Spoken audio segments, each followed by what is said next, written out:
if you or I did this, we go to jail. We'll help you break the law. We'll set you up in another state. We'll give you free transportation. Maybe one day we'll give you citizenship, and we hope you remember us when you go vote. Is that their plan?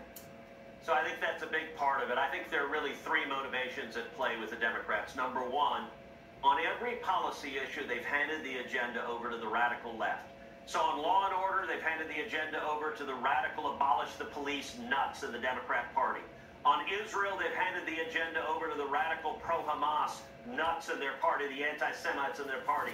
On issues of gender, they've handed the agenda over to the radical surgically mutilate the children extremes in their party. And on the border, they've handed the agenda over to the extreme left that believes borders are immoral. We should have no border. Anyone should be able to come into this country. That's who's setting the Biden administration agenda. Number two, the corporate media is utterly corrupt, so they don't report on it. If you watch Fox News, as you and I both do, you know about what's happening on the border. But if you watch CNN, there is no border crisis. ABC, CBS, NBC, nothing to see here. And number three, it's what you just said.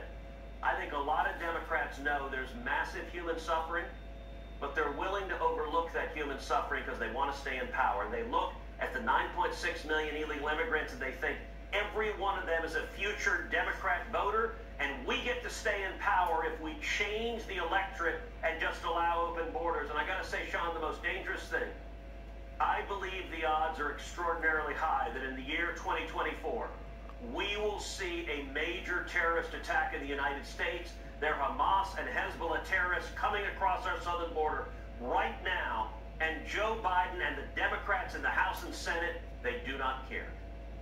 Well, we know that